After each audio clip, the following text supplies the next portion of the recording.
I played Planescape Torment, and I wanted to ramble about it.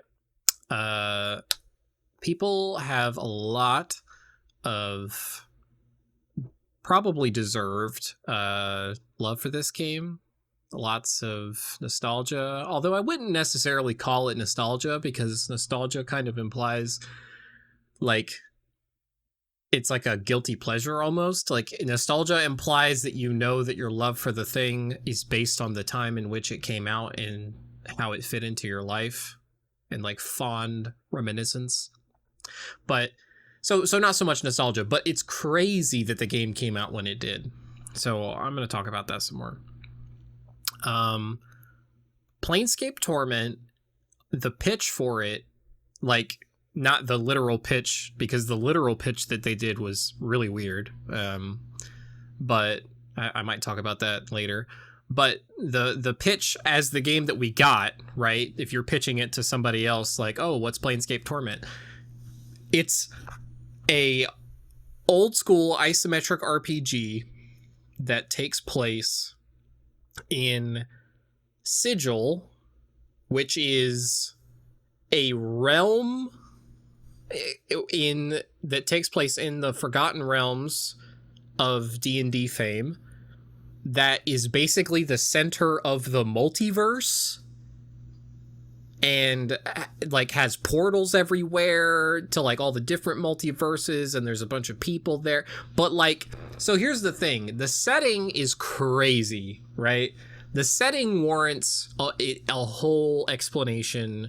Whenever you talk about Planescape Torment, you have to talk about the setting, because while it's not like really crucial to the plot, it's like instrumental in the plot, and it's necessary that you understand it in order to understand how things happen, right? In a way, like on a moment to moment basis, as the character progresses through the story, the nameless one, as your character progresses through the story, you have to interact with the setting. And as a baseline, this is kind of the worst thing about the game. It's the worst and best thing about the game, right?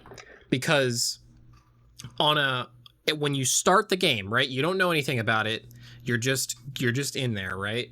You're like, okay, so, I didn't finish the pitch, but the pitch is you are in this crazy wacky place that has all these weird rules, and you're an amnesiac who's immortal, and you wake up in the mortuary on a slab of metal with weird tattoos on your back telling you, like, more or less what you ought to be doing, go find this guy or whatever.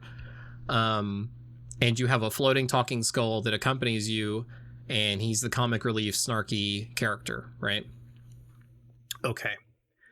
So you are playing, you start the game, right? You're like, okay, you make your character, and by make your character, I mean assign points to like strength, constitution, dexterity, intelligence, wisdom. Is luck a stat? I can't remember if luck is a stat. I don't remember. I don't think so, but I don't know. It's like second edition D&D rules, I think, or I can't remember if it's second or third. Whatever, doesn't matter.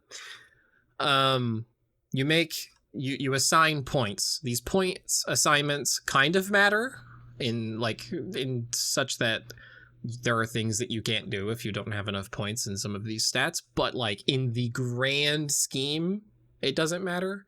In the grand scheme, almost none of anything matters to the story, which is kind of bad from a game design perspective, but it's also kind of like it reinforces the theme. So I can't say for sure, I can't definitively, objectively say that it's a bad thing that the game is like that, because one of the themes of it is fate, is destiny, is these kinds of things. And so like the fact that nothing that you do or who you are kind of doesn't matter is kind of reinforcing that. So although it's not super interesting as a game for that reason, like the raw gameplay isn't helped by that fact, and how you feel moment to moment is not helped by that fact. But like I said, it does reinforce the theme, It does make sense. Okay. There are other things like that too. But anyway, so you wake up in the mortuary and you have no the fuck idea of anything. And much less if you're not familiar with the Planescape tabletop, because the setting is wacko. It has all kinds of psycho shit in it. It's just, there's like, you know, weird metaphysical rules, and like you discover that willpower is, you know, this super important thing that can shape reality, and things come in threes a lot, but like they don't usually. It's like they're supposed to, right? According to the tabletop, things come in threes a lot more when it's possible for them to come in threes, but like the game tells you that idea. It goes out of its way to tell you this.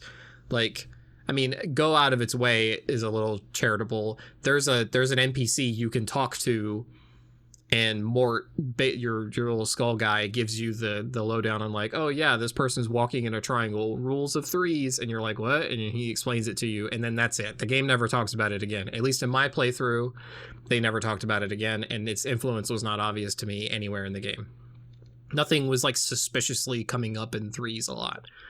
So they didn't really do anything with that. But the main things to know about Sigil, about the setting, is that portals are fucking everywhere, and the Lady of Pain is like this weird pseudo deity that just kind of silently floats around, and like if you worship her, she like will either kill or maze you, which is like, if she mazes you, then she puts you into like a separate little dimension that is a literal maze, and it does have portals. Like it has a way out. It always has a way out, but most everybody apparently is too stupid to get out of them, so it's like a death sentence anyway, which is weird because as a player, it's trivial to get out of. It's like, you can spend a little bit in there, but you'll figure it out. And to think that like someone could spend their whole life in there knowing that there is a way out, because this is common knowledge. Everybody knows that there's ways out of these portals, right? So it's common knowledge that the lady will, if you provoke her ire, right? It's common knowledge that she will maze you if she doesn't just kill you outright, which is funny. And also, I have a thing. So I'm doing a tangent here. I'm doing a lot of these, but this is a rant. This is like a crazy one take rant. I'm just doing this. I don't know why I'm doing this. I just need to air my thoughts out, I guess. So the lady can, if you piss her off, can just kill you. She's one of the characters in the game that can give you a game over, which is crazy because under normal circumstances, when you die, you just respawn kind of close by. Like it's weird. Like if you're in the hive, they take you to the mortuary again because I guess there's collectors everywhere and they're trying to, you know, sell your body. But elsewhere there aren't any, so you just kind of, like, Mort makes a comment when you die one time. He said something like, oh, I'm getting tired of dragging you here with my teeth, right? And so I guess your companions just drag you away to safety and just wait for you to get up. And there are certain dialogues where you can, like, kill yourself in the dialogue to prove a point. And then you, like, continue the dialogue, so you just get up. So lore-wise, when you die, you just die, like, for a little bit, and then you get up. The exact amount of time isn't clear. Like, it's probably not a day. It's probably like a few hours maybe, or even maybe a few minutes. Like, we don't fucking know. But anyway, so there are certain characters that are so powerful that they can like game over you. They can kill you, right? One of them is the lady, and then later on there's a mage that can do it. There might be other characters that can do this, but those were the two that I found in my playthrough that can just game over you, that can just kill you, right?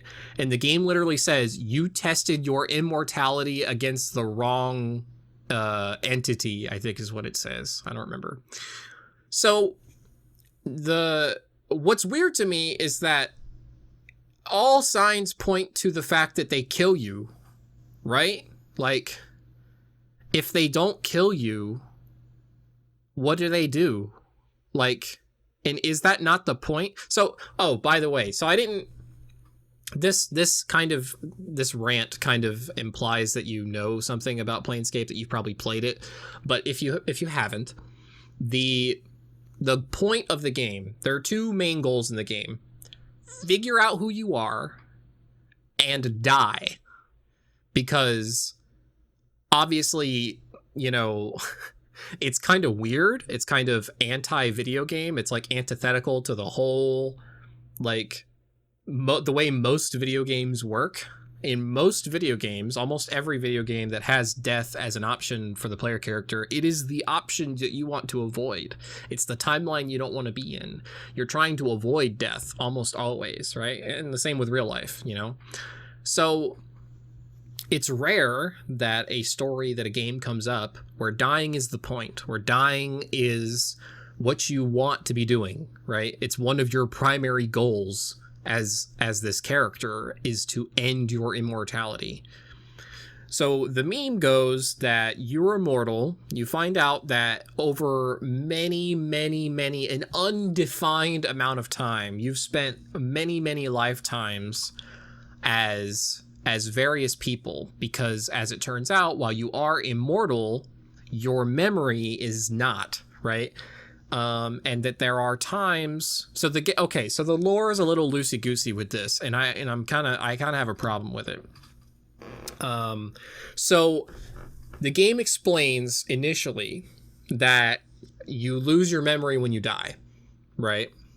But immediately that becomes obvious that's not true, because you die and you remember things. You know the characters you're talking to, you remember information. Gameplay wise, that is not supported at all. What's worse is that it's not like the game just pretends that you never die. In mechanics, in gameplay, and in lore, it's canon that you die at some point in this journey, because there's your own tomb that you built. You find a tomb of yours that has like a bunch of writing that has like directions that you gave yourself, and you built it in such a way that you have to die to get through it. So only someone immortal can progress through this tomb and get to the end, right? So it's basically for your eyes only, and it's kind of guaranteed to be that way. So, okay. So you definitely are dying. And like I said, there are conversations where you can kill yourself in the conversation and it's fine, right? So you definitely are dying during this story and not losing your memories. Not even at all. There's no punishment. There's no implied punishment. There's no anything. There's no sign other than people saying it occasionally that you lose your memories when you die. So already as a player, you're a little confused, because you're like, well, what do they mean by that? Because obviously I'm dying all the time here, and it doesn't matter. Like, I'm not losing memories. I'm not forgetting anything. There's no consequences for death, right? I'm just teleported to somewhere nearby, and then I get back up, and that's it. Well, the thing is, the game later then says, well, actually, this is like end game, obviously spoilers, but like, who cares? You're here. So end game, the game talks about how you have previously, so your mortality is an entity now, a separate entity from yourself. And apparently, just because the whole making a mortal immortal thing is just so fucked, it's just such a fucking abomination of the nature of things and how things ought to be, that when you separate a mortality from a mortal, it basically is just a monster, right? It's just an aberration of the highest order, right? So your mortality is like this godly entity called the Transcendent One, and you apparently have faced this entity prior in a previous life and lost, right? And this has happened a number of times. It's happened at least 3 times but it's probably happened more than that. So the meme is that the game has a lot of different things that it tells you. So when you meet Revon, I don't know how you say her name, the witch that made you immortal. When you meet her, she explains that the reason you forget is because the process that she did, you went up to her and you asked her to make you immortal. Great. Wonderful. She does it, but then there's a hitch, there's a problem. And so the problem is such that your mind, your ego, like yourself is, and your memories are not preserved when you die. And she blames that on a complication of a failure of the process that she used to make you immortal, of like the spell or whatever it was. So she blames that.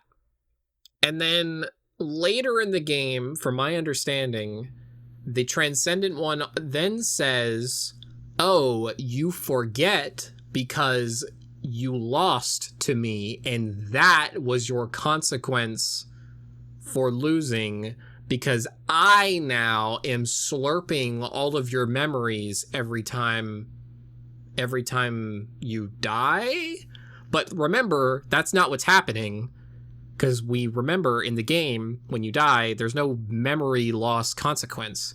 So in my head, I think the way the lore is supposed to go is that you only lose the memories when you lose to the Transcendent One, right? When every nameless one that eventually makes it to endgame and eventually faces off against the Transcendent One and loses, that is when you die, your like ego death, and that's when you become a different person when you wake up next, right? Because he's slurping all of your knowledge, all of your experience, right? So that he can grow stronger, right?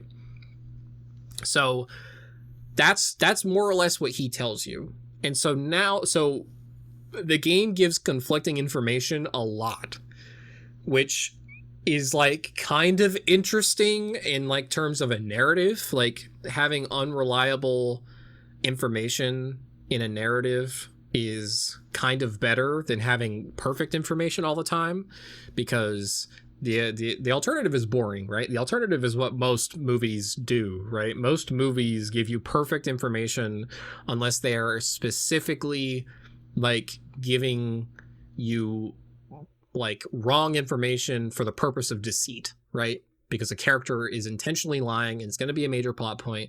But like, it feels like in Planescape that like they're not always lying to you, they just are misunderstood. and that's not something I see a lot in fiction. Like in fiction, normally when characters say something, they're either telling the truth or they're lying, right? But in real life, it's not that way all the time, right?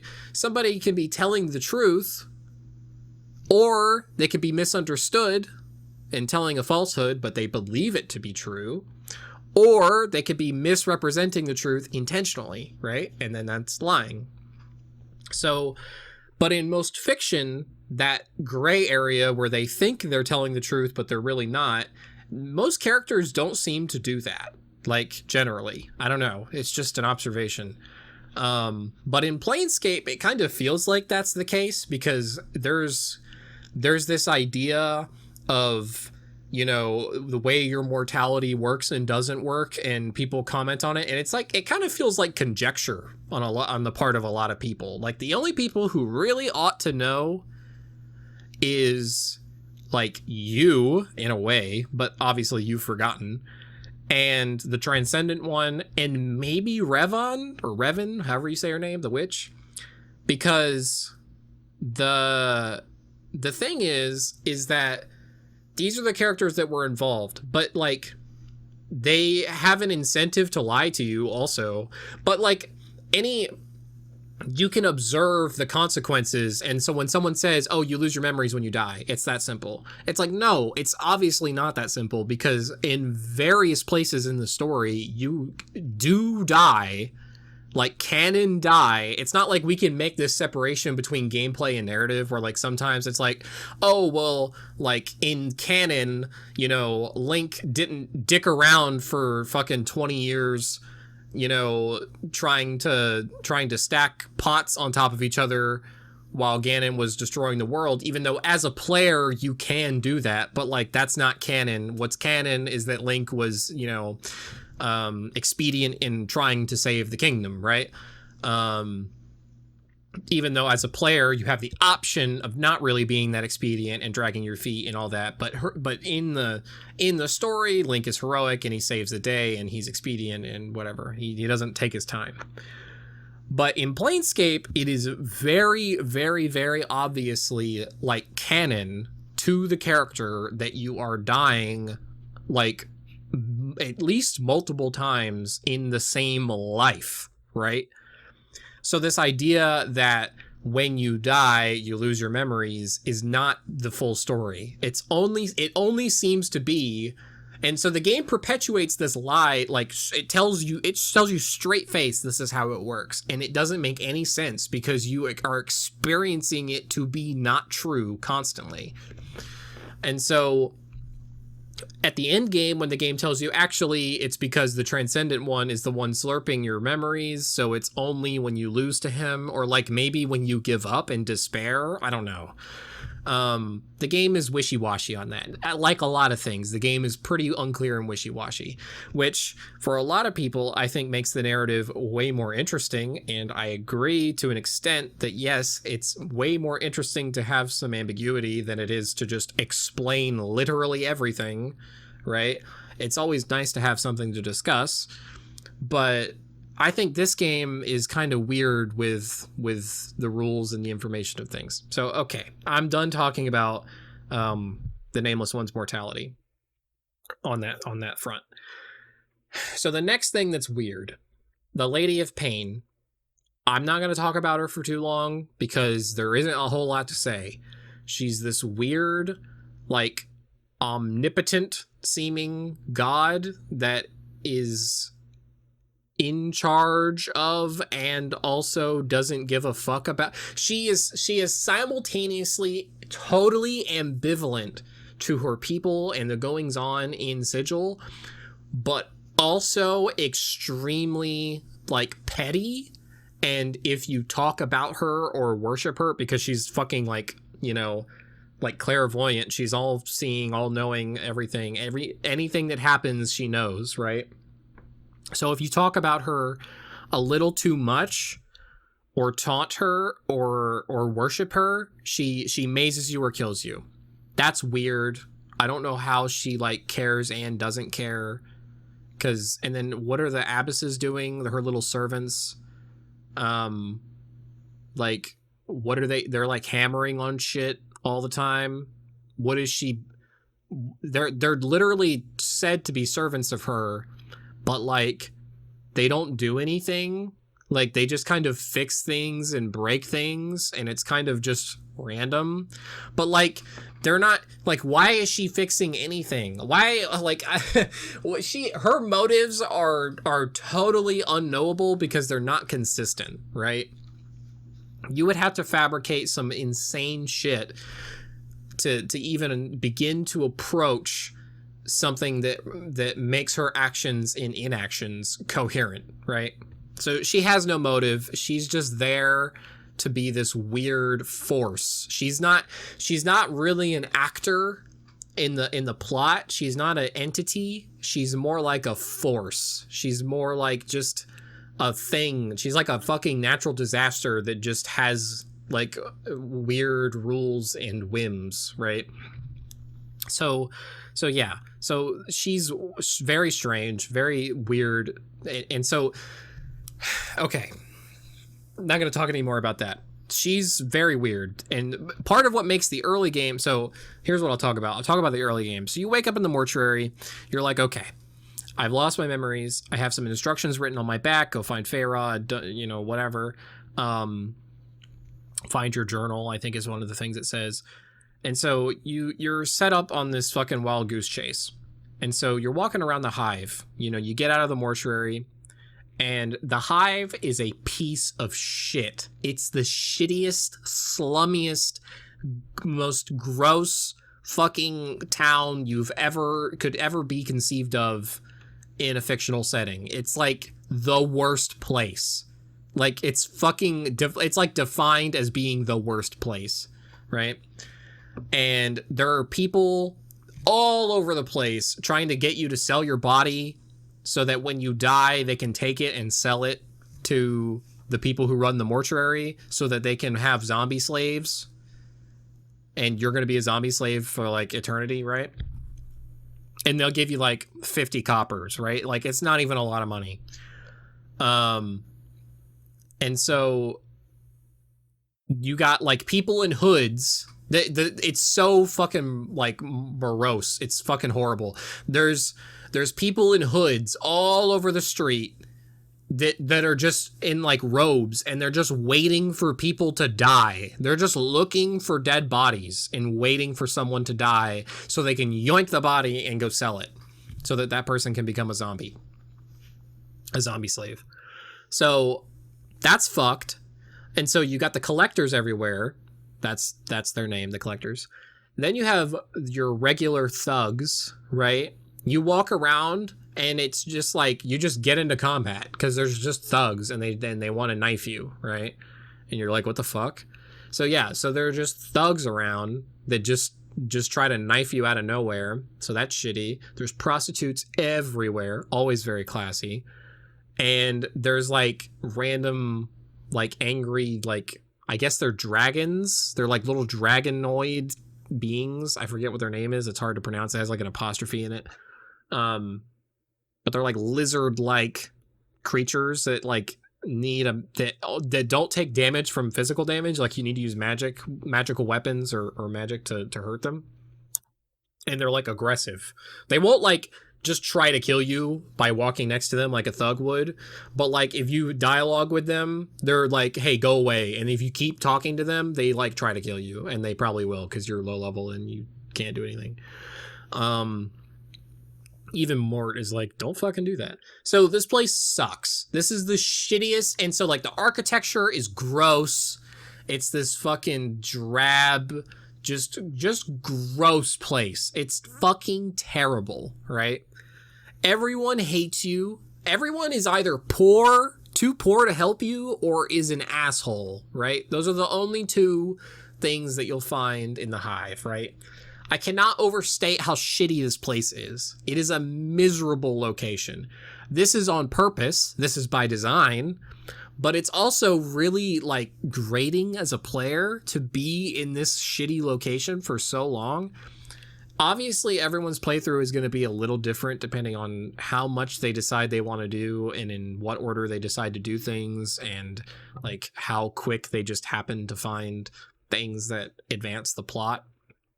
But for me, a solid half of my playthrough was in Sigil. The lion's share of that time being in the hive, because the hive has 4 main areas. Actually, no, 5 main areas, and then there's another area, and then there's a town underneath that, and then there's a catacombs underneath that, and then there's a undead like little town thing there, and then there's also like a little rat, like a hyper intelligent rat area across from it, and then there's like a catacomby area south of that as well. That you have to go through. So there's a lot of shit. There's a lot of shit in the first area in the hive. And the hive is a garbage place. Just miserable location. It's just, I cannot, I'm done belaboring the point, but like, you can't do it enough. The place sucks, right? And so this location, this setting is important for video games, right? So what you got is a new player. Your character doesn't know anything. He knows about as much as you do.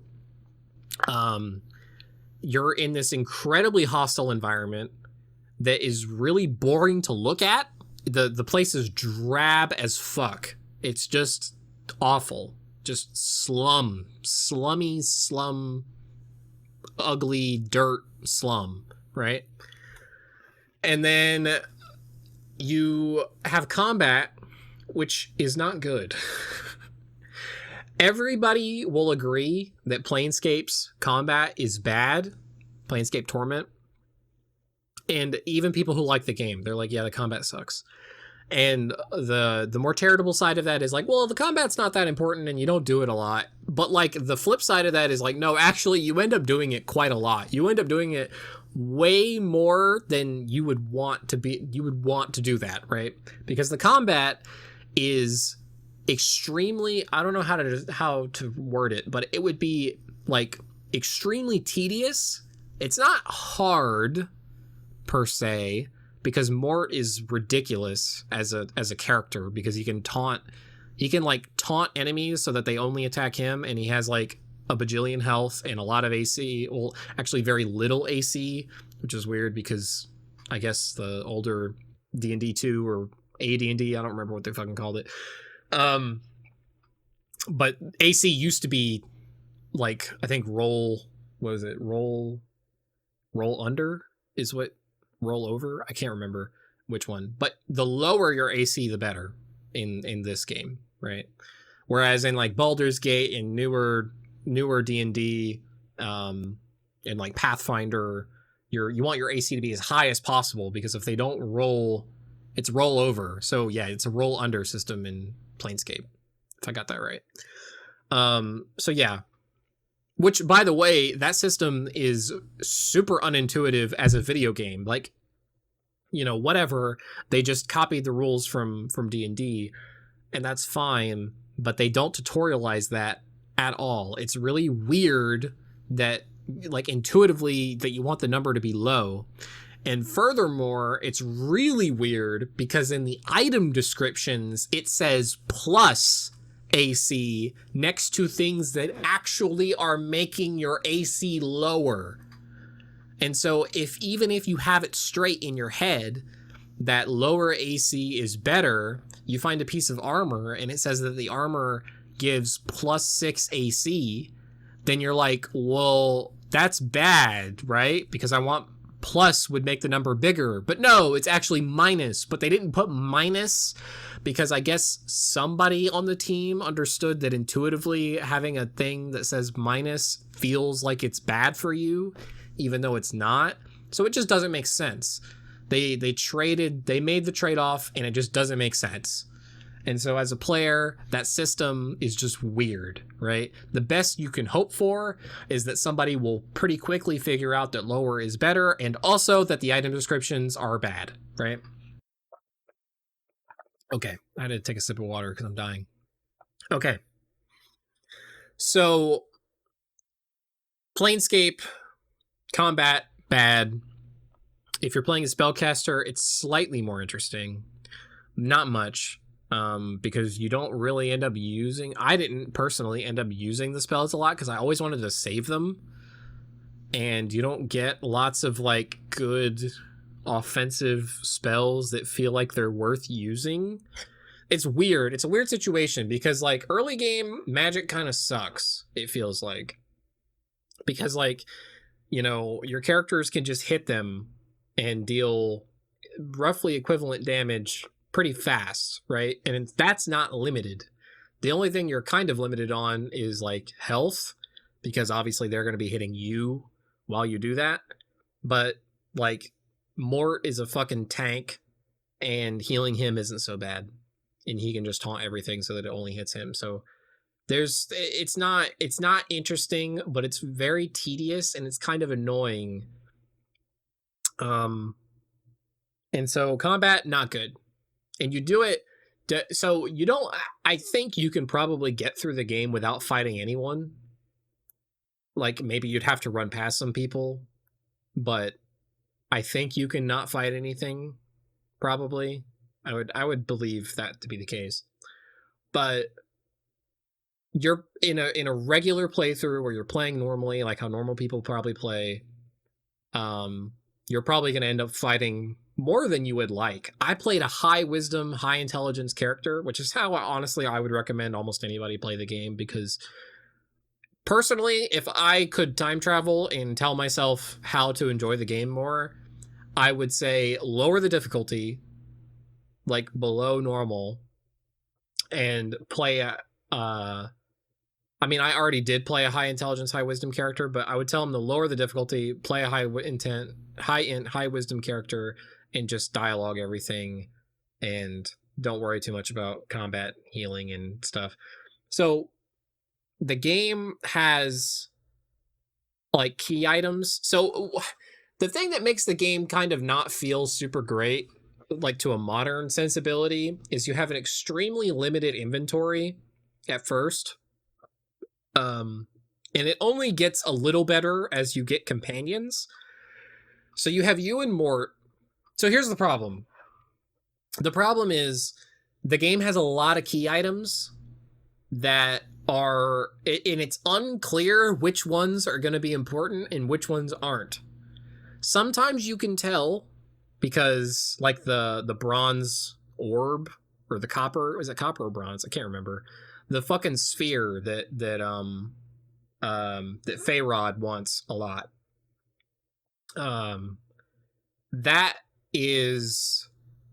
That's like obviously important because it's just kind of foreshadowing and everything. It just has this air of importance about it. So you're like, okay, this is probably important. I should probably hold on to this. Feyrod obviously wants it, but you can just, he goes to tell you to go fetch it for him. And so if you give it to him, then, you know, you are going to have it in your possession at one point, and then when you get it, you're like, this is probably important. So you either let him have it, in which case you lose out on what it does later.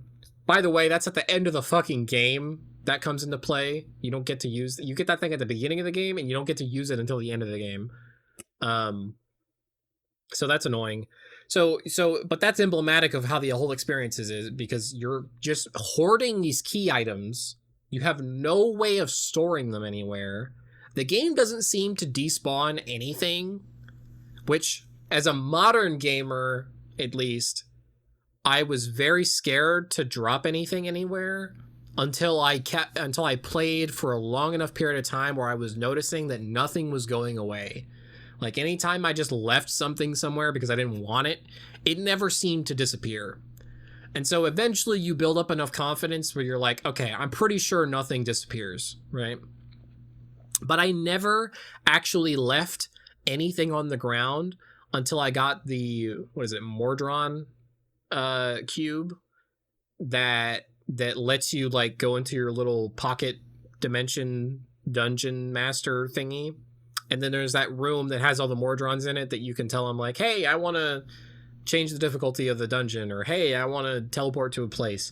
That is finally where I decided that I was going to, like, drop a lot of these items that I was hoarding, and that helped a lot. But you don't get that until way later. You don't get that until you get into the Clerk's Ward, which is like halfway through the game, right?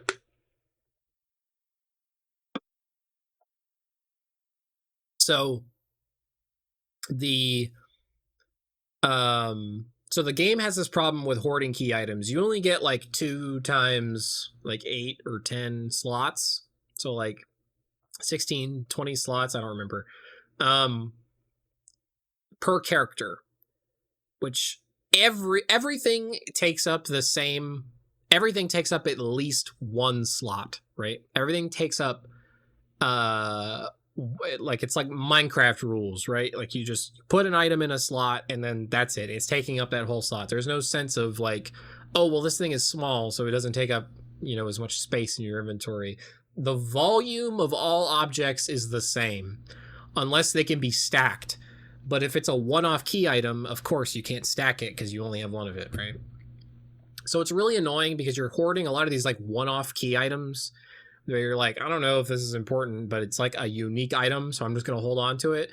And then, like, half the time a quest giver is like, ah, yes, you know, I need this. And you're like, oh, I have that. And you're like, oh, okay, here. So it teaches you to, like, hoard these things, but they're not always important, which is what makes it a problem. Like, they're only important like half the time, maybe like 60% of the time. The rest of the time, you're just holding on to junk, right? And you don't know it's junk because you don't know, like, there's no moment in which you're like, okay, I'm convinced this is junk, because the fucking person that wants it could be right around the corner, and you just don't know.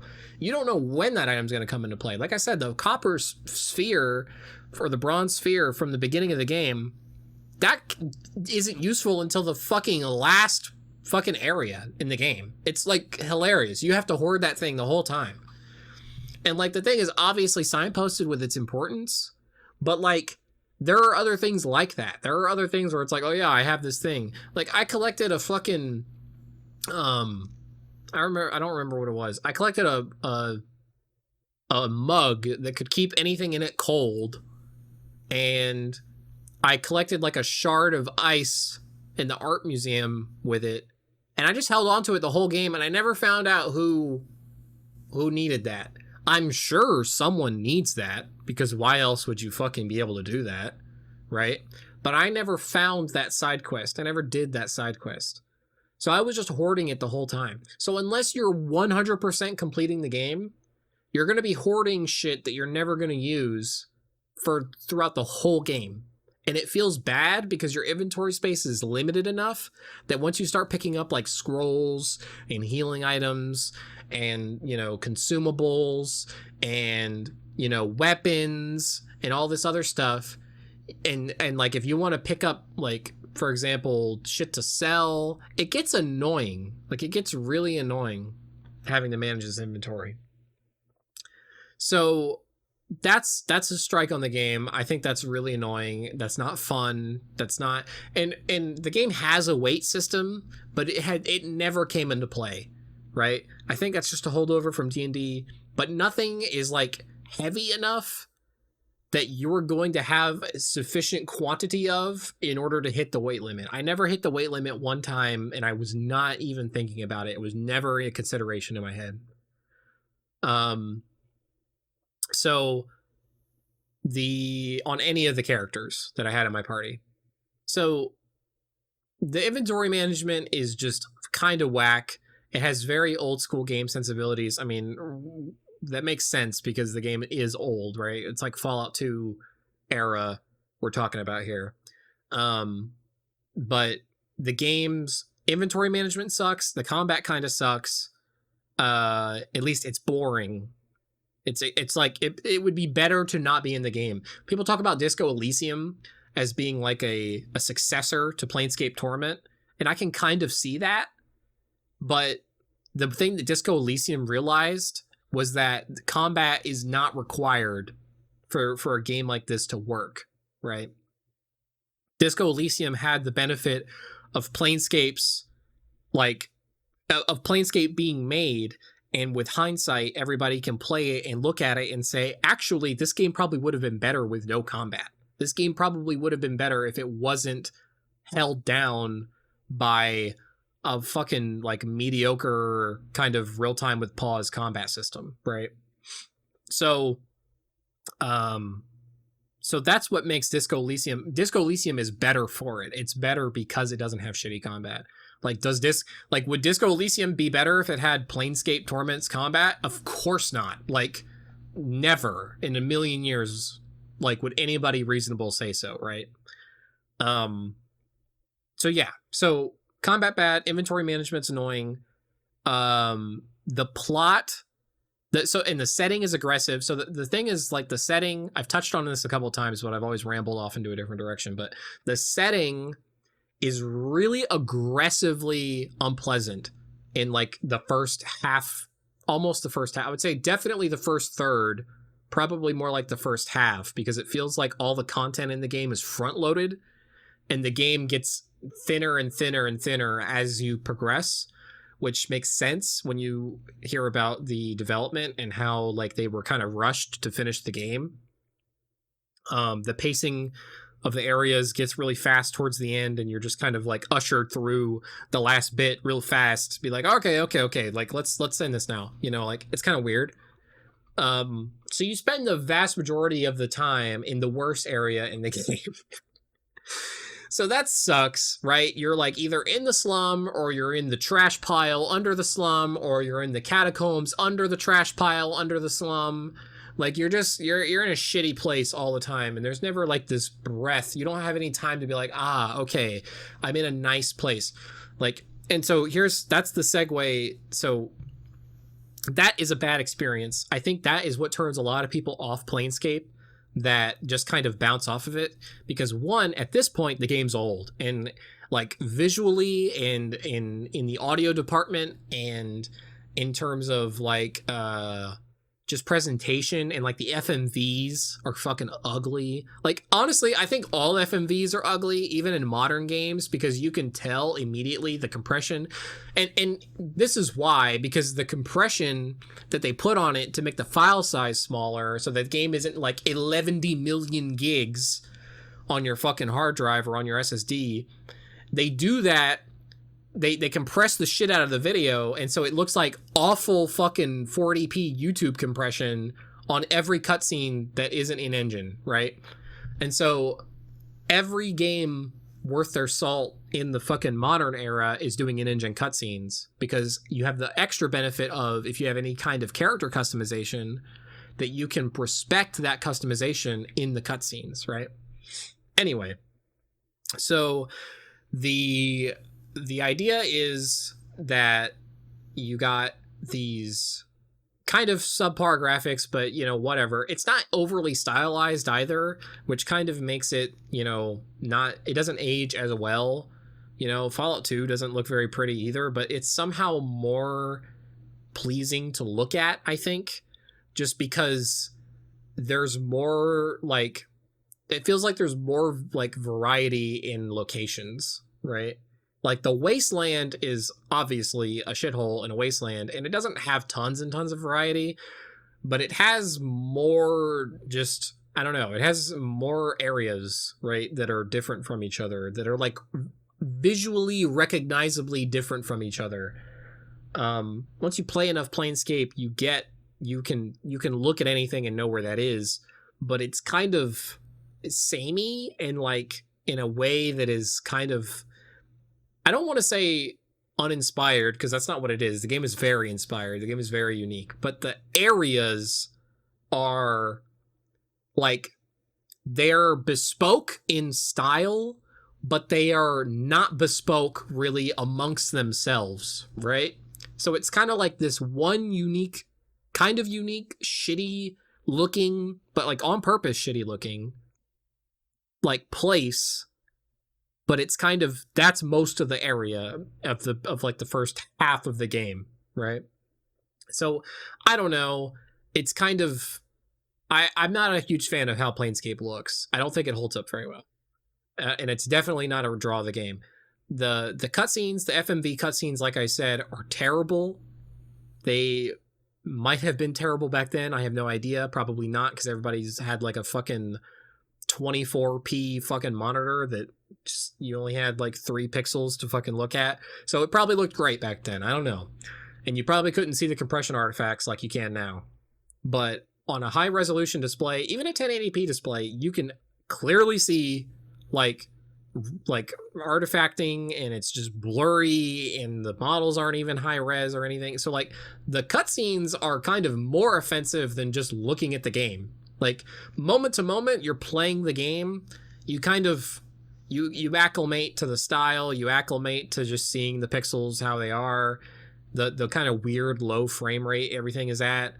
You kind of get used to it, and you stop like judging it like so much on a moment to moment basis. You just kind of accept that. But then occasionally you get like an FMV, and you're not used to that yet, and you never really get used to it because it's so infrequent that you don't get time to like have it become the norm. So it's just ugly. Every FMV is just fucking ugly. It just looks bad. I don't know how else to say it. The FMVs suck, okay? They're directed kind of interestingly for some things, like certain spells and late game have FMVs associated with them, which is like it reminded me of Disgaea. Like Disgaea has like really over the top cutscenes for the abilities, which is funny because in that game you almost always skip them. But but they're fun to look at for the first time. So yeah, so they're kind of interesting sometimes, but they're very ugly, and so they kind of suck.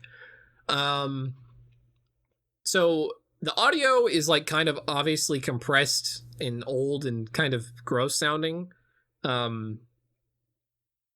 And the music is really repetitive. It's not bad, but it's very repetitive. You're going to be listening to the same music for a lot of it. And the voice acting is okay, but it's not common.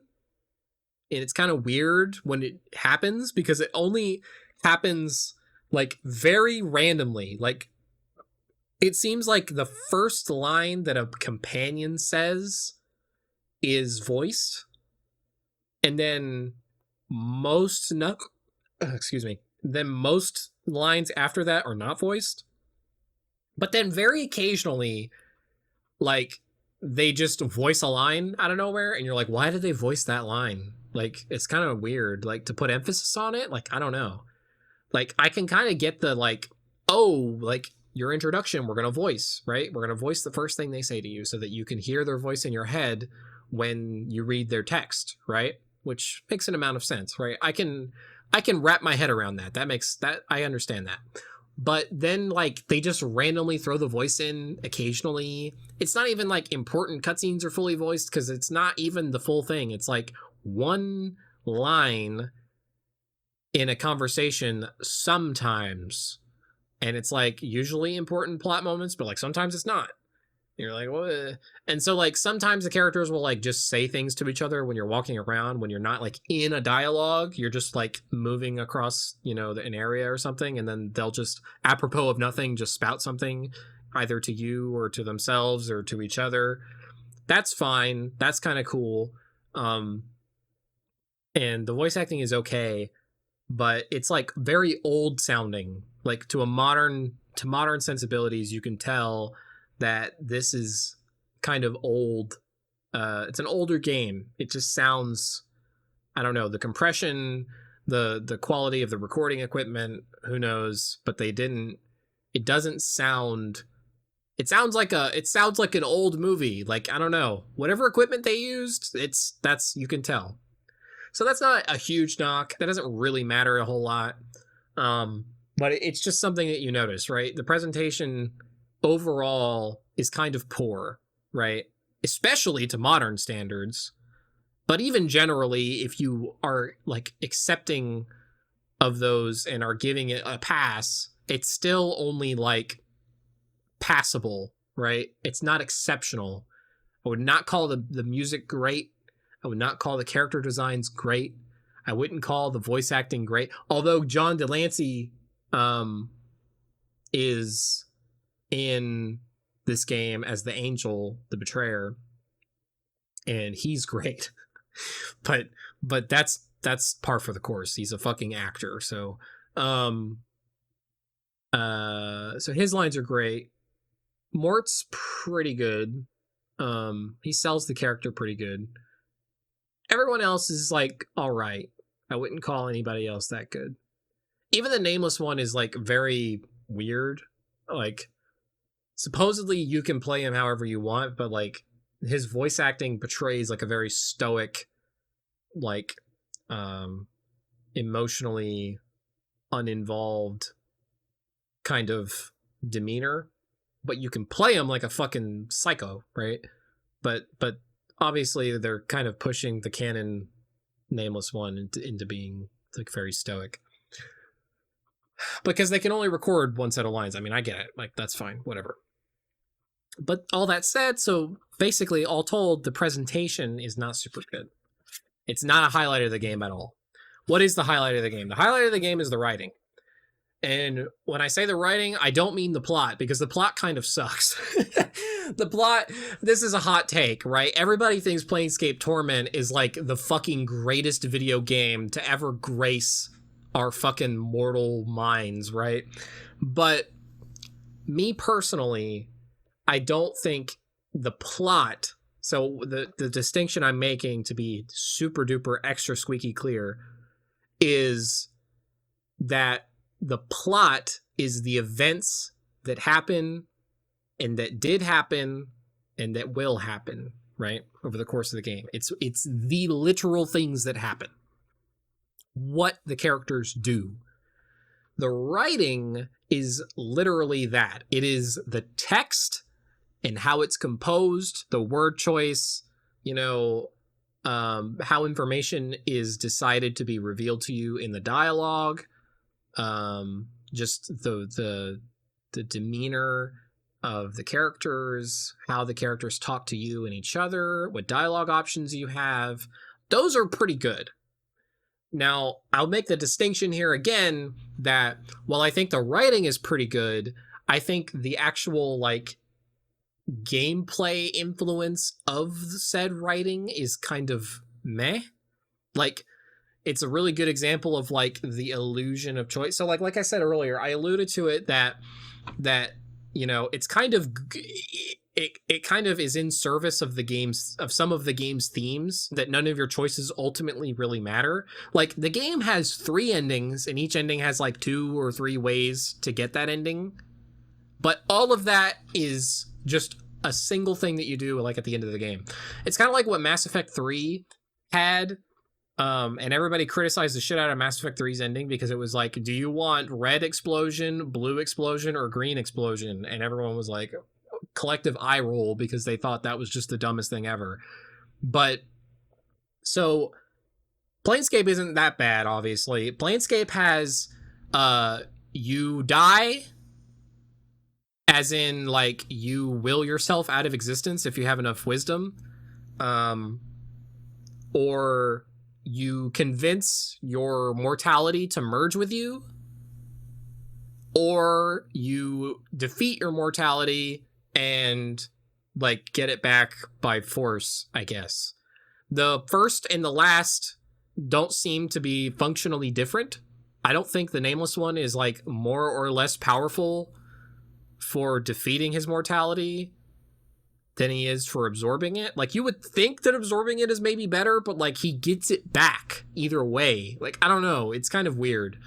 And at the end he kind of discovers that one of the dialogue options, your character discovers that because you and your mortality are basically the same person, anything he knows you know necessarily, and how much of that is through literal consequence and how much of that is just the nameless one willing that to be so and convincing himself that it's so. Because in Sigil, willpower is willpower is reality, right? The game, one of the game's major plot devices, it's not even a plot device, it's an idea. One of the ideas that the game talks about is the idea that willing something into or out of existence is a thing, right? So the stronger and either the will of an individual or the collective will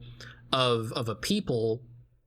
It's kind of like Persona rules, where personas only from SMT or whatever, the personas only exist because people believe in them. So which is why you get gods, but you also get things like fucking Santa Claus or the boogeyman or whatever, and the power of the persona is proportional to the amount and strength of the belief of the thing, right? So if Jesus or Allah or fucking who knows, fucking whatever, Yahweh, whatever other deity, they'd probably be pretty cracked. And they would exist because people believe them, right? The causality is because the people believe it is, right? And so Planescape works the same way. Planescape is hey, you believe something is true, it becomes true if you believe it hard enough, right? Literally. It sounds dumb a little bit, and it kind of is, but it's just how things work, right? There's a character that talks about that he was having, your character had a debate one time. There's a memory that you can recall, and that you debate somebody and you win the debate so hard, you counterpoint the guy so incredibly convincingly that he doesn't exist, that you convince him and he literally ceases to exist. You like fucking Thanos snap your debate, like your debate opponent. This doesn't happen in the game, it's a memory that you can recall during the game. But apparently one of your past selves debated somebody and won so overwhelmingly that the person you were debating ceased to believe in their own existence and then ceased to exist, right? So literally, that's possible. This world operates on this logic. So the nameless one at the end of the game can either, like, he just believes that he's strong and then he is, and as long as he can convince himself, that's kind of all that really matters, because even if it's literally true or not, again, it's irrelevant, because if he believes it, then it is true. So that's weird. Okay, what don't I like about the plot? Well, the ending is kind of lame, and I personally didn't get the game lays out a lot for you right at the end, right? The game is like a lot of mysteries that are like a lot of mystery fiction that is like kind of interesting or good, right? In some way that has merit, that has value. Many times they have this problem where they have the story and the mystery set up, and they kind of are drip feeding you revelations. They're drip feeding you information. You're like, oh, interesting. Like, oh, so this character did this, and then I did this, or whatever. If it's like an amnesia story or whatever. And so you're piecing it together, right? Slowly over time, you're building this picture, and you're like, I still don't know why, this happened. And then often, very, very often, it feels like the story just says, okay, we gotta really wrap this up now, and then it just fucking info dumps you, and then it, like, instead of allowing some things to not be explained in a way that is like satisfying-ish, like in a way that can allow people to interpret things and allow people to have discussion that feels good, right? They just answer everything, even the stuff that they really can't and shouldn't answer, right? So the nameless one, turns out, is has gone through this many times. You get trapped in your head, I guess, in a crystal, but it's like in your own head, I guess. The game's not clear on what that means or why that is the way it is. But you do the final thing, right? You either fight one of your companions, and you are talking to 3 different versions of yourself. One of the first things you'll probably ask is, why are there only 3? Right? That's the first thing I thought of. I'm like, why is there only 3 of you? Are you the only 3 that got this far? The game kind of hand waves that. The game is kind of like, whatever. Like, maybe they got absorbed because a consequence of that you're about to see. It's not really a consequence. Something that you're about to see is that these selves, these other yous, can absorb each other and kind of slurp the experience, right? And like the knowledge of these other selves, right? So the game does that. It establishes that as a thing that can happen, because the one that's talking to you, the practical you, as they call him, is a fucking dick. Turns out he's the one that did all of the, like, kind of smart but also shitty things that you find out throughout the game. And the game makes him responsible for a lot of stuff that, like, doesn't even need to be, like, he's the one that gave Dakon the circle, I forget his name. They're not Gith Yankee. He's a Githzerai, I think is what he is. he gave him that circle that has like, it's like a Bible, basically. It's like a weird mechanical disc Bible that has different like passages in it that you have to unlock through like understanding. And so he did that because the dude has a sword. He's like the last person that has this sword that is whose strength of the sword is proportional to the belief of the person who is using it, right? The stronger the will and the conviction of the person using it, the more powerful the sword. Why he couldn't just use that sword, I don't know. Not really thoroughly explained. So the Gith had to be Gith? Githzerai? I think he's a Gith. I don't fucking remember. Because there's like fucking a million splinter groups of that race and their history is weird. So only he can use it, I guess. So he has him as a companion, and so he tricks him into being like, you must, serve me as long as I live. And he's like, okay, that's fine. But then the dude's like, but I don't die. And he's like, oh shit, I agreed to have it. I'm gonna be with this guy until I die, right? Which I guess they're long-lived. I don't know the rules of that. They don't explicitly say that, I don't think.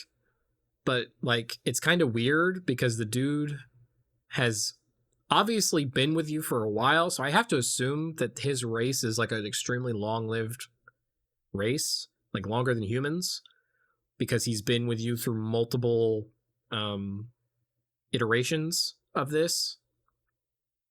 And so you have to assume like lifetimes have probably passed, but we don't know that. Like your character is you're explicitly told that you have lived many different lifetimes as many different people throughout history, right? You've been immortal for a while. What you're not explicitly told until the very, very end, at least in my playthrough, is that the reason you want, so you asked to be immortal. This is known. This is told to you pretty early, like halfway through. But the reason you asked to be immortal, I was not sure of until actually, I wasn't sure of ever.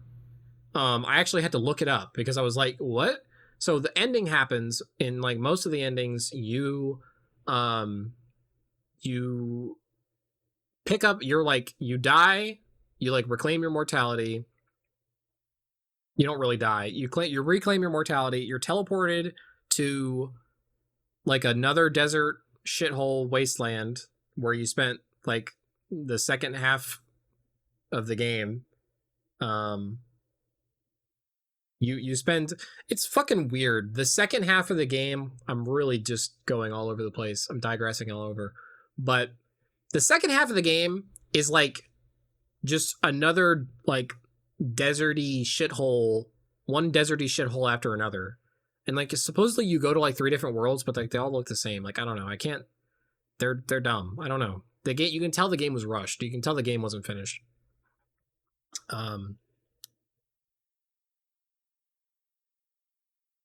Okay. So the game has this ending where your character they reclaim their mortality, which I don't know if that means death. You have to kind of assume that it doesn't. And then you wake up in the desert shithole land, one of them at least, and then you pick up a mace or whatever. You see like a book, I think, and then it's like, what can change the nature of man, right? But that's a question the game poses often. The answer that the game seems to think of as the canonical answer is regret, right? Because that's how you get into the final area. You have to like actually rip off a piece of your skin, write something that you regret and feel regret and all that, and then that's how you get into the final area.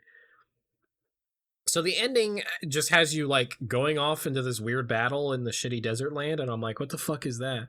Turns out that's the Blood War. They talk about the Blood War all the time.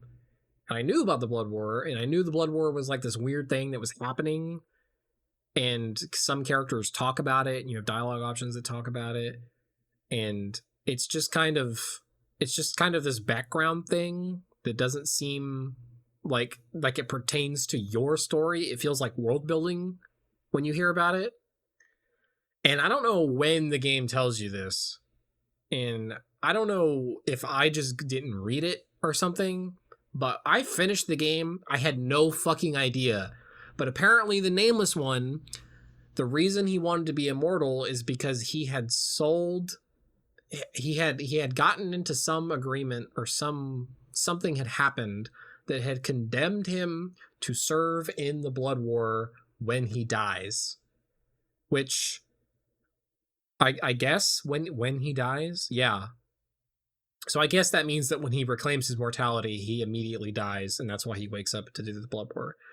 But then I'm really confused by that, because dying and then undying to go fight in a war, is he immortal again?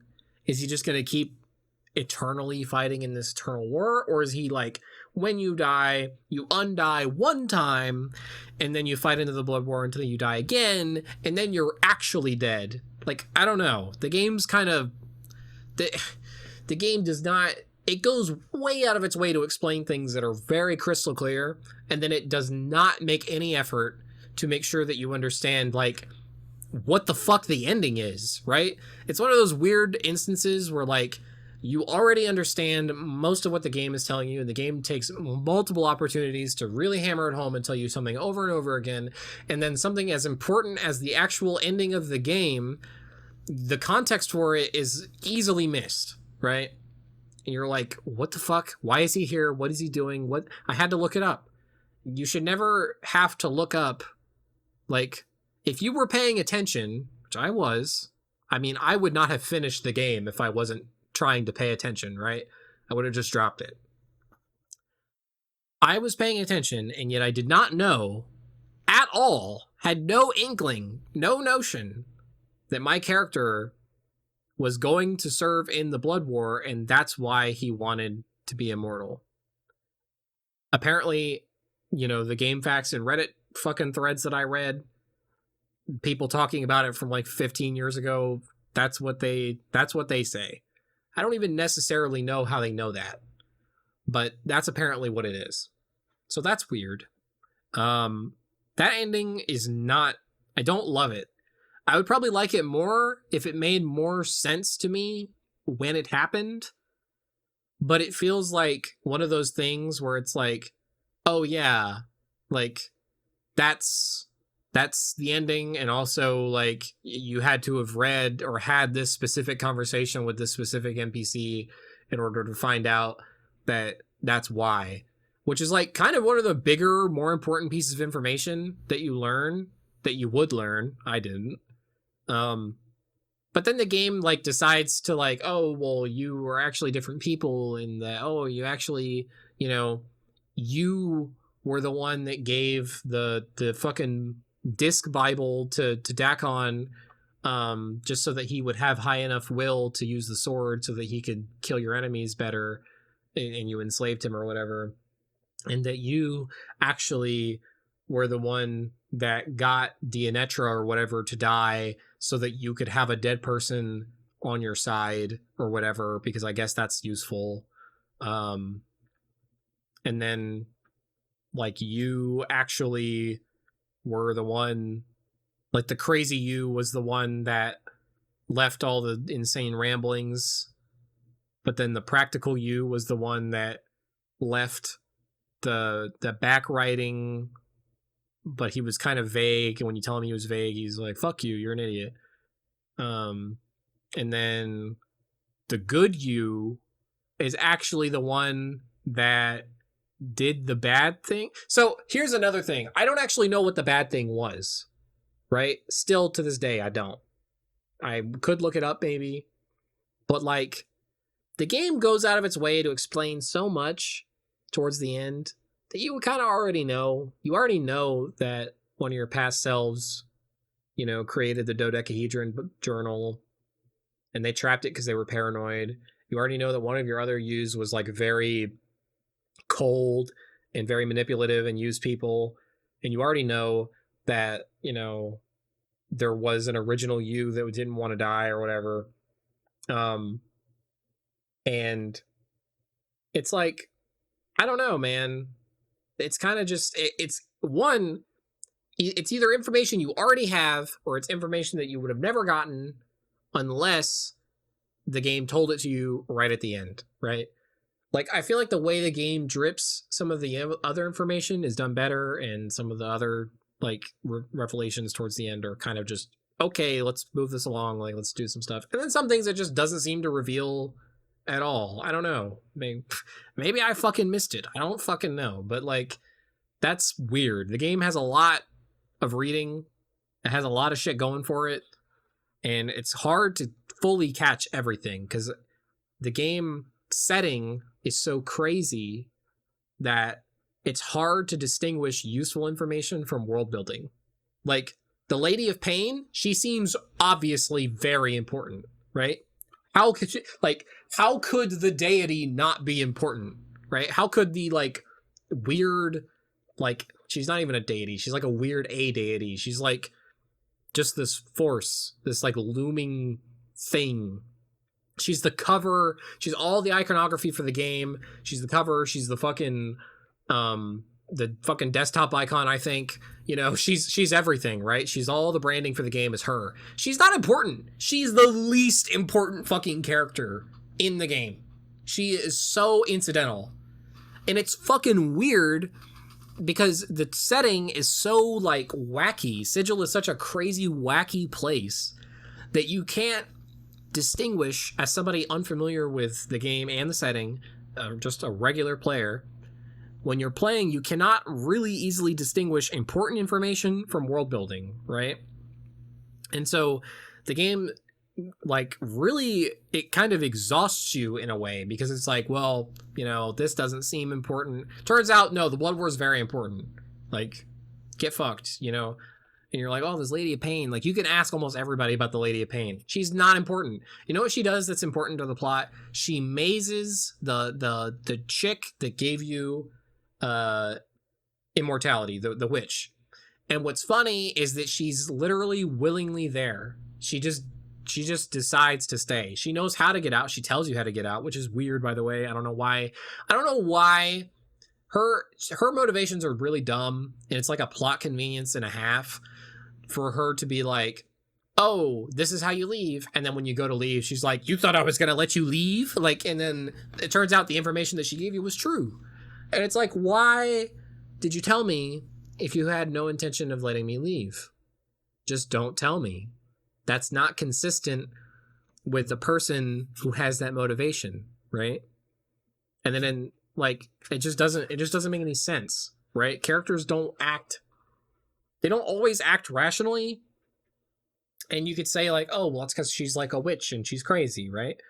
But, like, okay, like, I don't know, then I just don't care, right? Like, if her actions are just insane, chaotic whims, then, I mean, and also that's not in line with her character, because when you talk to her, she explains why she like tried to fucking basically blow the doors off Sigil, because I'll get into this. But basically, Sigil's like the center of the multiverse. It has portals to anywhere and everywhere, all over the place. All of these portals have keys. The keys are explained to be either like a feeling, an item, or a combination or something. There's a thing you have to do, or a thing you have to have or feel or say or whatever to make a portal activate, and then it'll take you somewhere. So Sigil in the lore is supposed to be like, you know, the place where all roads lead, right? It is the center of the multiverse, is what they call it.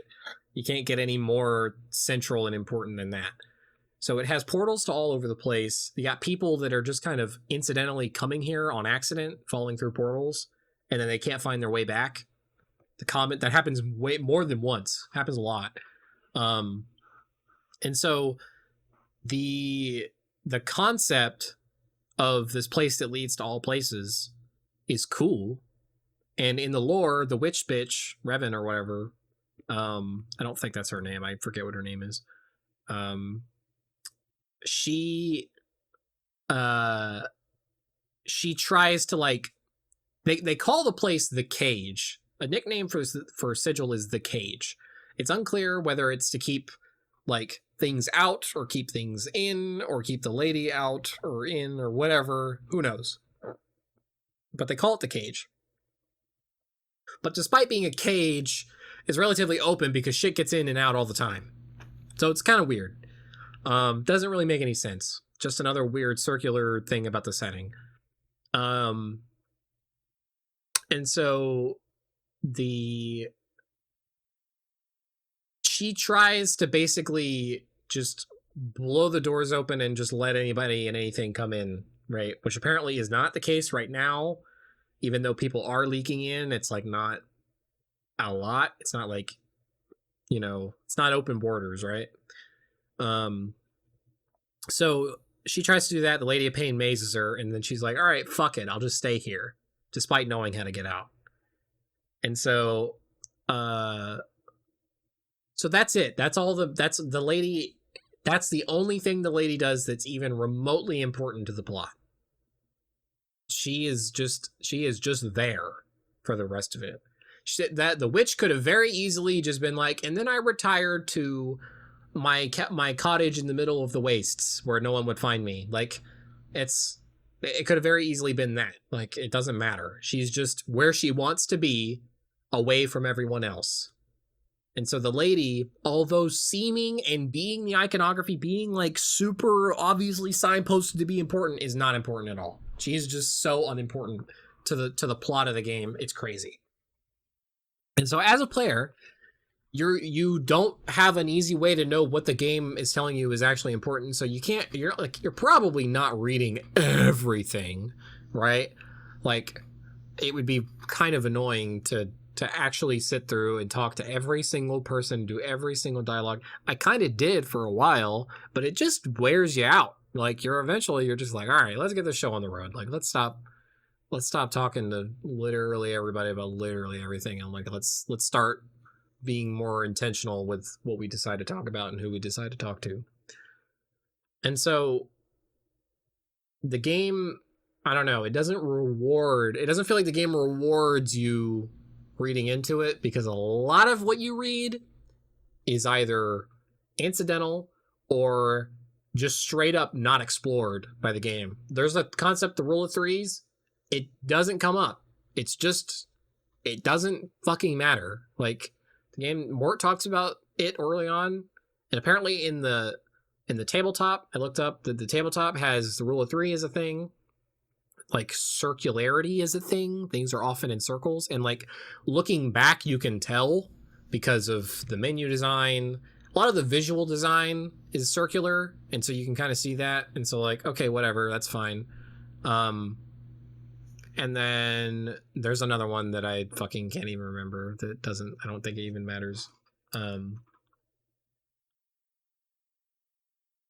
Okay, anyway, forgot what I was complaining about, but my number one. So here's my number one thing I don't like about the game.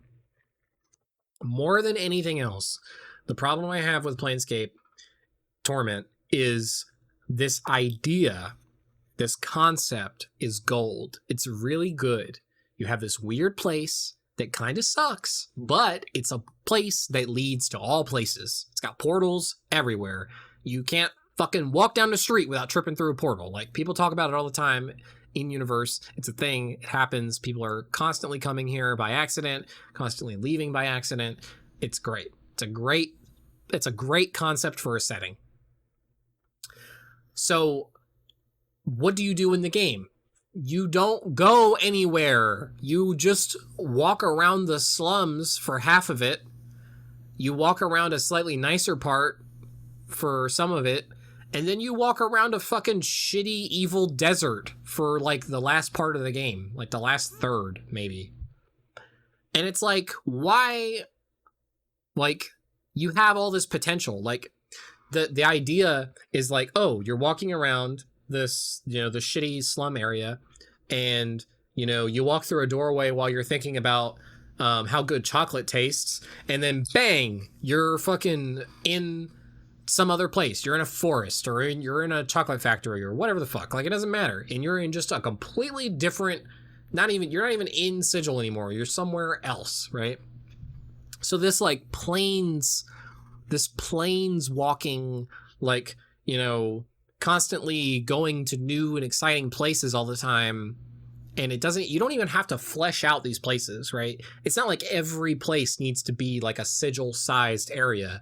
It could just be like, oh, you walk through a portal, boom, you're in a ship at sea, in the middle of the ocean. There's a mutiny going on or something, and you have to choose to resolve it however you want to resolve it.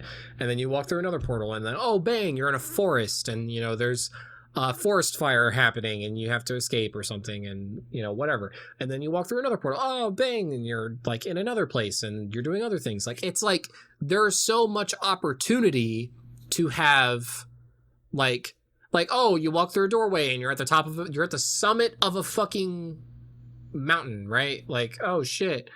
Like, it's just like, I don't there's like an explicitly stated property of the setting that is very, very heavily underutilized. The game talks about how the portals are to everywhere, not just within Sigil, right? If you only played the game and you weren't really paying attention to the lore that the characters are talking about, you would think the portals only ever lead to other locations in the same place. You wouldn't really think of them as like inter-realm portals, right? Because the only time you really go into different realms is like when you get you do one portal to get into Witch Bitch's maze, and then you just kind of jump off the maze while with your arms crossed thinking about something or whatever to go to another place. So like but like 99% of the portals that you use are just taking you to another place in the same location.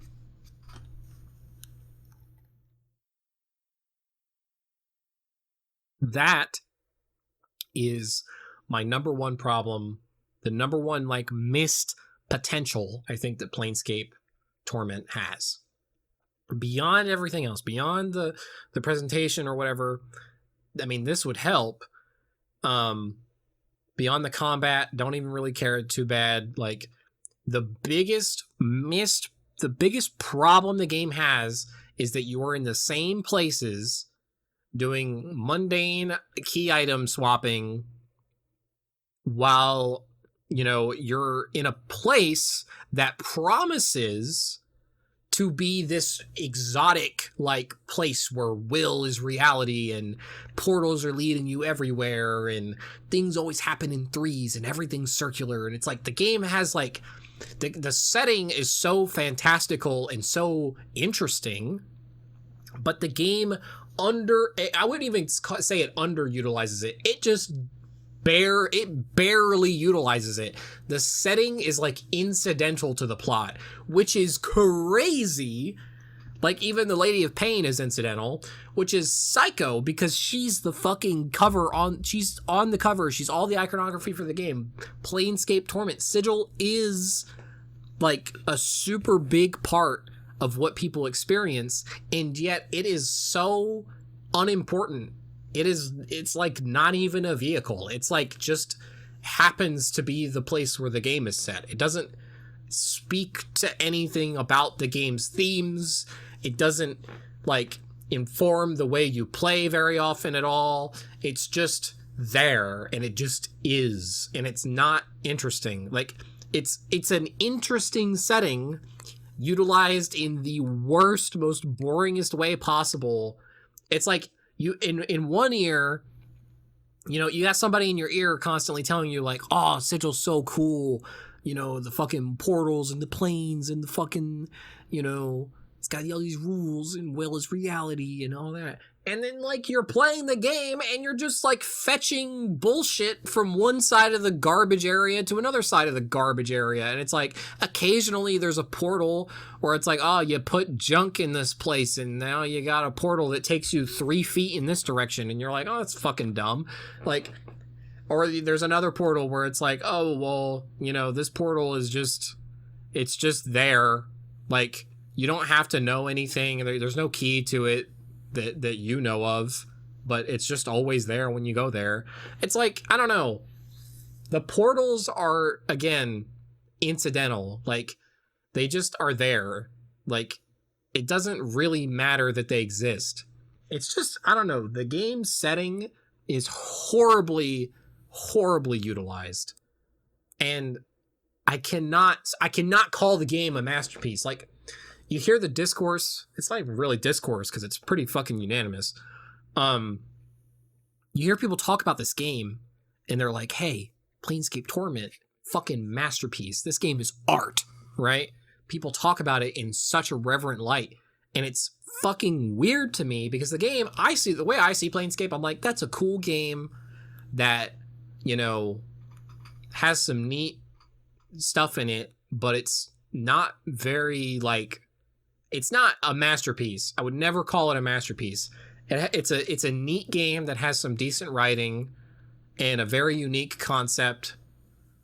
And while the setting is also unique, it's not very well utilized, so it kind of doesn't count in its favor.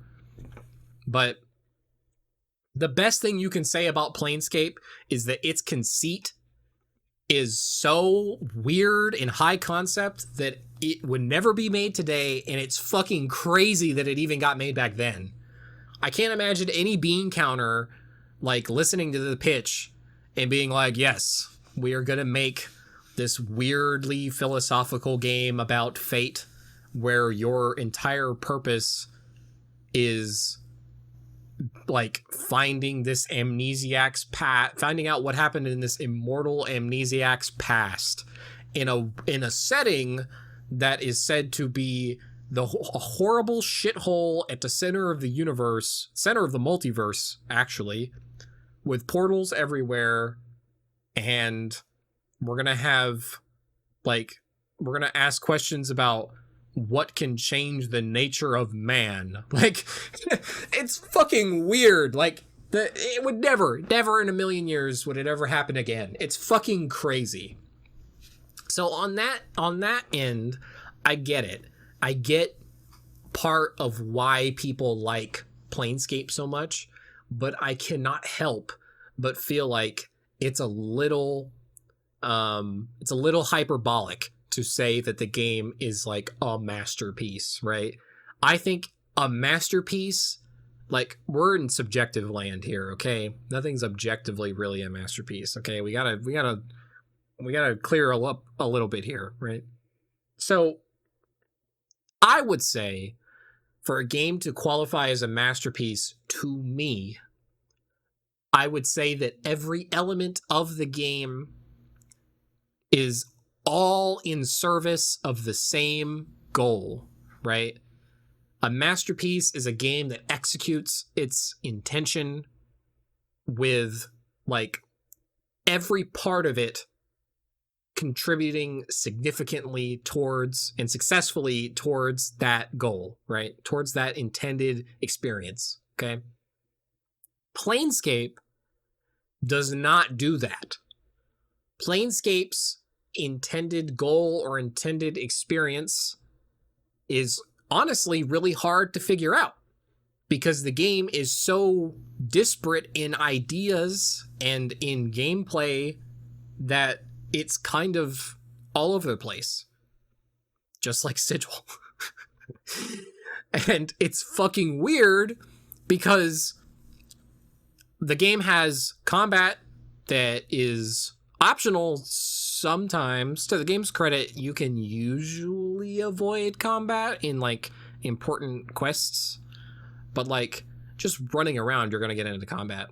So it's got a lot of combat, a lot more combat than you would want in this kind of game. Again, Disco Elysium, a game that is very clearly at least informed by Planescape's success, just did away with combat because they think they realize that it's not necessary and it actually takes away from the game, right? Disco Elysium, you know, by contrast, I would say, I don't even know if I would say Disco Elysium is a masterpiece either, but I think the discussion is a lot stronger. I think the argument's a lot better because all of Disco Elysium's mechanics are a lot closer to serving its intended experience than Planescape is. The combat holds back Planescape quite a bit, I think. I think it really just muddies up the whole experience. And then another thing that muddies up the experience is the fact that the setting, the juxtaposition between how the setting is talked about versus how the setting is practically utilized within the game, there's too much dissonance there. It's not the same. The game doesn't feel coherent. It doesn't feel like the things that the characters are saying and that the things that are happening are in unison with each other, right? There is not enough agreement between mechanics and ideas, right? The game talks at length about how you lose your memories when you die, and yet when you die, you just kind of teleport somewhere nearby and wake up and you have your memories intact. But yet the game continues to tell you that you lose your memories when you die. And it's like, no, not really. Like, that's not how this works. Like, the game says a lot of things and talks about a lot of concepts that just in the game barely exist and are barely, like, there's a incongruence with how important something is in dialogue with how important it is in the game, right? And that dissonance is what makes the game not feel super great. It's what makes video game dialogue, like video game conversations, feel very fake and very video gamey, because you'll read it and you'll be like, okay, yeah. And then you get into the gameplay and you're like, okay, well, that conversation is like window dressing because the gameplay isn't informed by that as much as it should be, right? So the setting being underutilized, and also not a very appealing setting, right? It would be way more forgivable of putting the game, setting the game, I guess, in quotation marks, in the hive, in such a shitty place, if you were constantly seeing different, like, kind of less aggro places, right? Like, there's a million different things you could do. You could be teleporting all over. Basically, what I'm saying is, if you're going to set a game in Sigil, you better fucking be teleporting all over the place with the portals to all kinds of different places, right? I want to be at the top of a mountain. I want to be at a ship at sea. I want to be, in the snow. I want to be in a desert. I want to be, in a fucking castle siege. I want to be all over the place. I want to see a little bit of everything, right? We're talking, not very deep, but very wide. That's what we're really talking about when we're going to set a game in Sigil. I think I think if you're going to set a game there, if you're going to set something there, why are you setting it in Sigil if you're not going to use all the cool things that are about that Sigil is about, right? That Sigil has as rules, right? The game talks about willing things in and out of existence or to be true and not true a handful of times. For as important of a concept as it is, it's kind of just what it's glanced over. Like, it's a way to end the game. You have a memory that you did at one time to a dude. There's a tree guy that says, like, hey, can you get like two of your friends and yourself to believe in the trees, to care about the trees, and then the trees will be okay. And you're like, okay. And then you just tell them, hey, can you believe in the trees? And a couple of your companions, and they're like, okay. And then the guy's like, oh, cool, the trees are better now. Like, it's like an established rule of the place, and yet it's just relegated to a honestly what feels like a joke ending, because it's just kind of funny, because you're just like, okay, I'm just gonna will myself out of existence, which, like, you could have done at any time. Like, if you wanted to do that, you could have just done that. And then there's like a side quest with the tree guy, and then there's like a memory one time, and then it's really just, it doesn't really come up ever again. You would think like there would be large groups of people that are like making a concentrated effort to believe certain things to expand their influence, right? But you just don't really see that. You don't, maybe it's there, but you don't see it. You don't experience it. It's not part of the game that matters. It's just whatever. There's a faction system.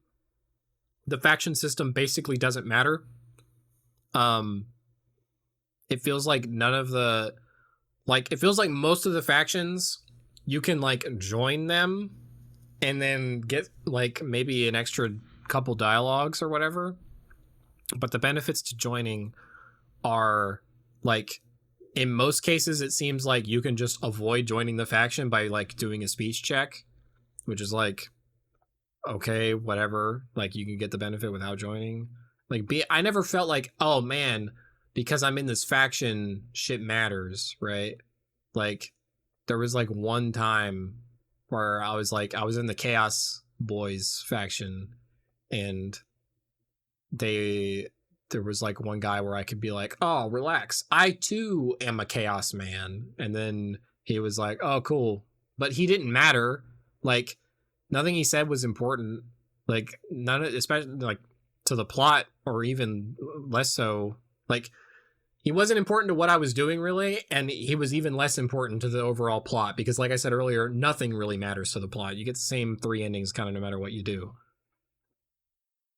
So yeah, I don't know. The game is cool. I think the dialogue, I would stress the dialogue, the writing is interesting. It's kind of like the, you know, a lot of people talk about like good concept, bad execution. I would talk about Planescape Torment as being like an above average concept with okay execution, right?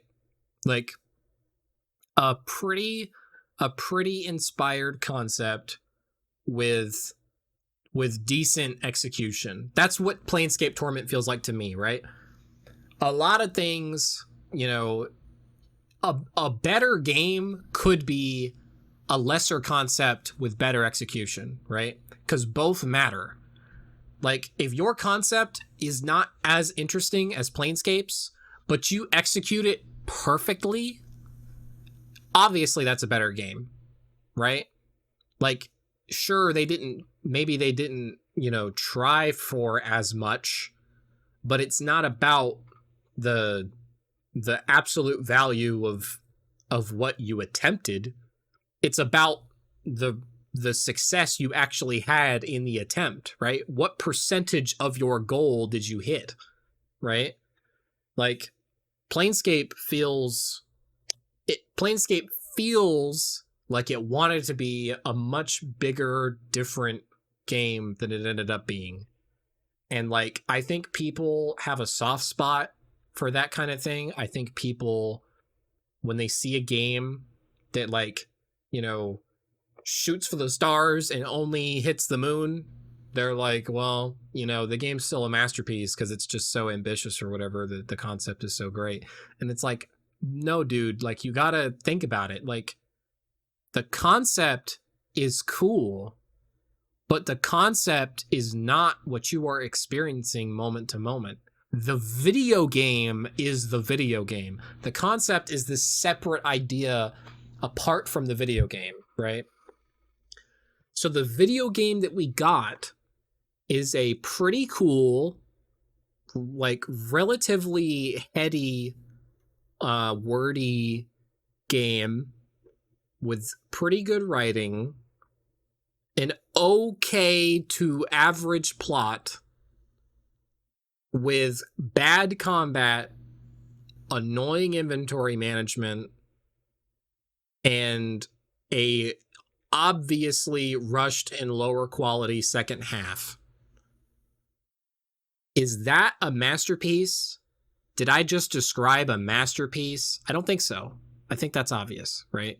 When you lay it out that way, I think it's very clear that it would not fit any reasonable definition of the word masterpiece, right? I think people throw that word around a lot. I think people throw around a lot of I feel like when a game does anything right, if it's old, it did everything right. You know what I mean? Like, I think like retrospect has a way of rose tinting things. I had no horse in the race, right? I played Planescape recently for the first time.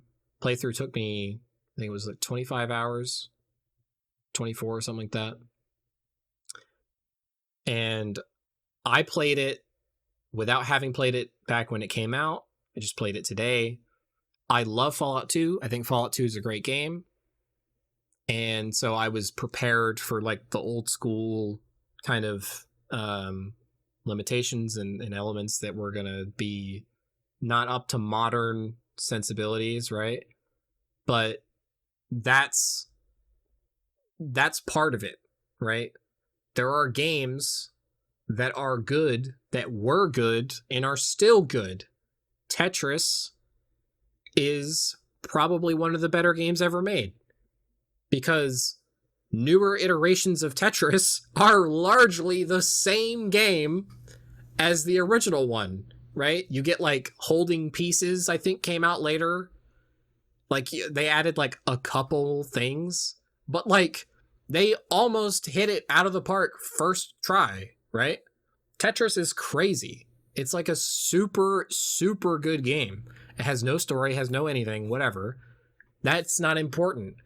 The important part is how well they executed on what they tried to do. Planescape tries to do a lot and does not execute on most of it very well. What it does execute on is pretty good, but they have this problem where they make a bunch of promises to you and then they only fulfill some of them. And then you feel like the experience is kind of compromised as a result. You feel like, well, I played this game, they told me all this cool stuff was going to be around, and I really didn't get all that. You know, it's just kind of, it's like lip service. They pay lip service to the idea of having this cool place and having, you know, decisions that matter, you know, and stuff. But like ultimately, like your conversations with characters nothing you do in the game actually fucking matters. And again, hate to belabor this so much. Maybe I'm giving it some benefit of the doubt. Maybe that's intentional. Maybe that's the point. But as a game, that doesn't feel super good. And the combat, they don't always make you do it, but when they do, it sure does feel bad. I don't know what theme that's in service of, but that fucking doesn't feel good either, right? Inventory management, I don't know what theme that's in service of, but that doesn't fucking feel good either. Hoarding key items that may or may not be useful until somebody randomly tells you that they need it is obnoxious. Like, I don't want to have to play the game that way. Like, and then it's like, well, what if you don't? What if you just leave it there, and then when someone says they need it, you run back and go get it? That's worse. Because then you have to trek all that way. Even if you got the Mordron cube, you still have to trek, you know, to from the location that you teleported. And that only applies once you get the Mordron cube, once you figure out how to use it. Like, that is not a feature that you can just assume that the player will have, you know, when it's available, because they probably won't find it for some time afterwards. But yeah, so Planescape. Planescape is an interesting game. It's a thought-provoking game, if only because of where it fails, right? The parts where it succeeds are honestly not as interesting to talk about because it's just kind of like decent writing, right? That's really the main thing. Like, a cool concept and decent writing are the pillars of Planescape Torment. That's all the good the game has is in those two things. Everything else about the game is either tolerable or bad, in my opinion. So there's that's it, I guess. That's what I think about Planescape. I talked about I talked about this fucking video game for an hour and 49 going on 50 minutes. Yeah, so I don't know. I wanted to talk about it because I felt like the game, I wanted to contextualize some of the praise I see with what the game actually is like. Like, I think people do a lot of hand waving. They have a lot of forgiveness. They have a lot of rose tinted glasses for things that have good ideas and that do even some of those ideas well. And like I said, if the game is old and it did some things pretty good and it had some cool ideas, then masterpiece. Fucking underrated gem, right? And I would not, like, in summary, Planescape, if I were to if someone were to ask me what type of person should play Planescape, I would say if you're a fan of old school RPGs that have interesting premises and you're a fan of reading and of interesting writing, I would say this is a game that you should play on easy, because fuck the combat. It's honestly bad. It doesn't improve the game. And I think the less that you do of it, the better you'd be.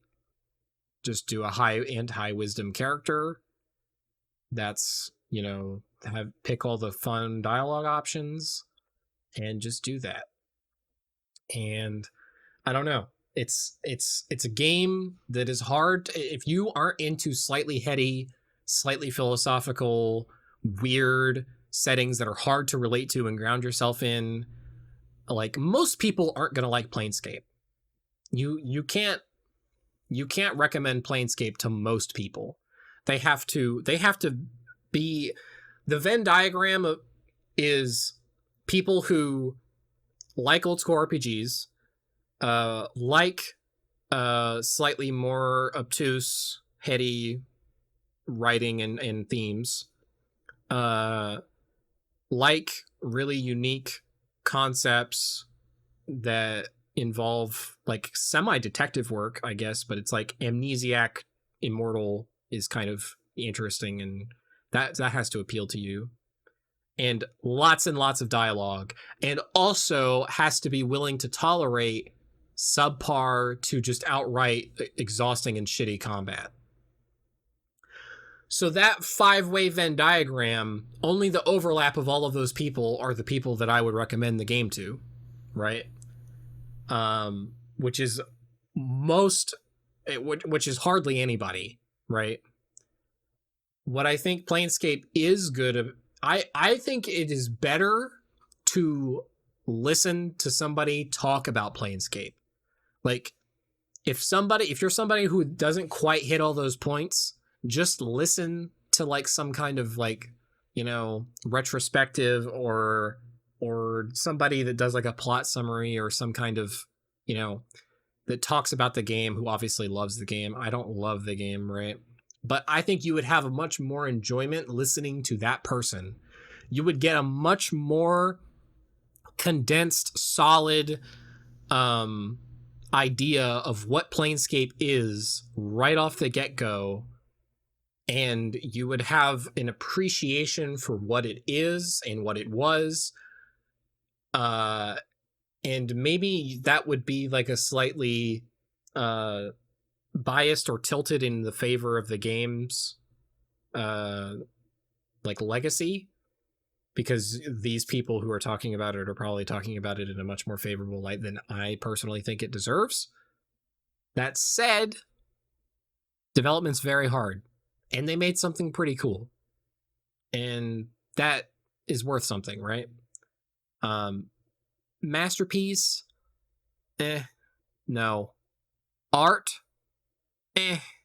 all games are kind of art, so sure, I guess. But like, you know, the game, it's hard. It's hard to talk about this game in a negative way because I simultaneously think I don't want to say overrated because that sounds harsh, but I do mean that.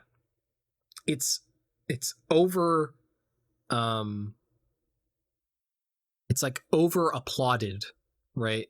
Overvalued sounds extremely harsh. I don't want to sound that way. I think the game is neat. I hesitate to say good because good means that I could recommend it to more people. Like, and that good means that it executes on its ideas very well. I don't think either of those is very true, but the game is very neat. I would say it's among the most neat of games that there are, right? So yeah, Planescape Torment. Is it a masterpiece? I don't think so, no. Is it art? Sure. Is it good? A lot of parts of it aren't. Is it very neat? Yeah, it's definitely very neat. If you're somebody that is okay with just having a novel experience and the rougher edges of said experience aren't something that really turns you off, then I would say go for it. Yeah, play Planescape. For everybody else, though, I think it's good enough to just watch like an hour-long YouTube video of somebody talking about it because you don't have to play it. It's kind of long and a lot of reading. And also, if you don't like reading, then you wouldn't want to play it either. Even though if all the other things maybe would apply to you. Something to think about. I don't know. So Planescape, yeah, that's what I think. Very complicated, nuanced opinion of a complicated, nuanced game. Thanks for listening. If anyone is fucking still here at the hour and 56-minute mark in 33 seconds, you're a real one. You're crazy. Thanks. Ciao.